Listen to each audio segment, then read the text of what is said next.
Guys, welcome back to my channel, Sneaker PH. Please like and subscribe. So for today's video, Converse is coming back to basketball. So let's go.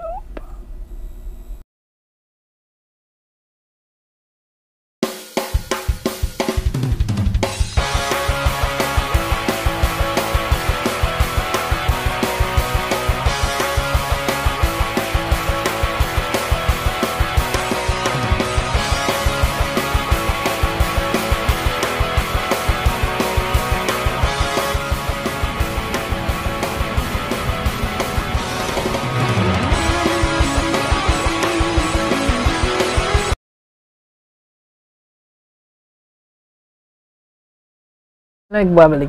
So guys, merong nga palang release na basketball shoes ang Converse na lalabas sa May 2019. Hindi ko alam kung magkano yung presyo, pero ang alam ko lang ay mga ito. Pero bago natin i-open yung topic na yan, take a look back muna tayo kung sino yung mga nagsuot ng Converse na basketball shoes. Okay, una si Michael Jordan. So, sinunod niya to nung nasa NCAA siya sa University of North Carolina. Ito yung gamit niyang sapatos nung na-hit niya yung game winner to win the NCAA championship. We'll show you a picture here para maniwala kayo. Of course, Larry Bird and Magic Johnson during the 1980s. Halos salitan lang sila nagiging MVP. We'll also show a picture here. And of course, Julius Erving. Yan, Julius Erving.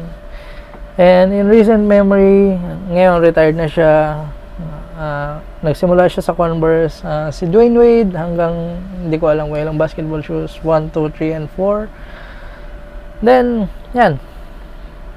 So, 5 of the greatest players who played the game yan. So, magaling kumuha ng mga nag-endorse si Converse dati.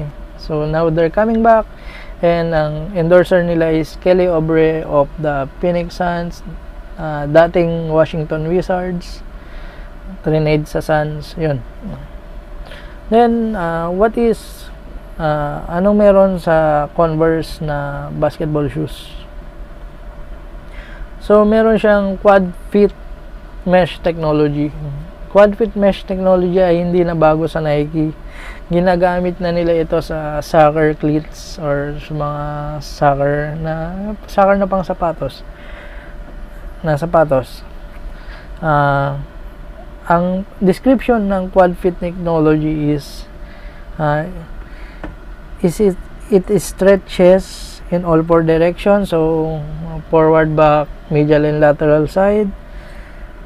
For a fit that stays snug cut after cut. So kahit saan kang kumilos, forward, back, left and right, magiging snug pa rin yung sapatos. Then hugs your foot without constricting it. So nakahug siya pero hindi ka kino-constrict or hindi ka sinasakal. Yun. Feels broken in right off the box. So pagsuot mo pa lang, parang feel mo na broken in na yung sapatos, ready to go na. So yan, ang quad fit technology para siyang KD12, I think. So it's a cheaper version ng quad axial flywire technology ni KD. I think parehas lang yung purpose nila, pero mas premium lang talaga yung sa KD12 kasi flywire technology siya. Then yung kanyang cushioning system, yan ang importante. Ang cushioning system niya is React cushioning system. So alam naman natin yung React is very bouncy and it gives you energy return. Then ilalagay nila siya sa sapatos. At hindi naman ito yung first time na nilagay nila ito sa sapatos, pero kasi ang ginagawa nila dati, caged yung React, so hindi mo mararamdaman. Ngayon, drop in midsole siya ng kagaya ng mga Kobe shoes at saka ng LeBron 11, which is Lunar Lawn technology. Ngayon, ito yung bagong technology ng Nike, tapos ilalagay mo siya inside the shoe for a drop-in midsole. So wala nang stroller board, you will step directly on the React cushioning system. The stepping comfort I think will be very good kasi meron akong Element 55 and meron akong Odyssey React. So I think meron akong idea kung anong magiging feel niya pagsuot. Then yung traction pattern niya is parang diamond type traction pattern na mayroong XX. Yun, hindi ako sure doon. Malalaman na lang natin yan pag meron na tayong on hand, on fit.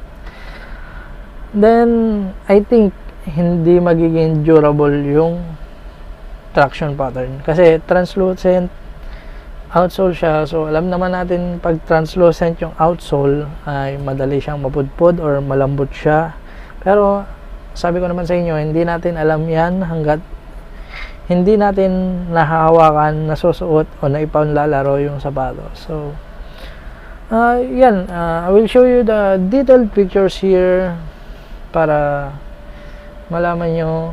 Pwede nyo siyang i-post, merong naka-breakdown yung technology para mabasa nyo. Yan, that's it for the detailed look and leak. Hope you like this video. If you like this video, please hit the thumbs up button, subscribe, hit that notification bell for you to get notified every time I upload a new video. Sneak Hunter PH signing out.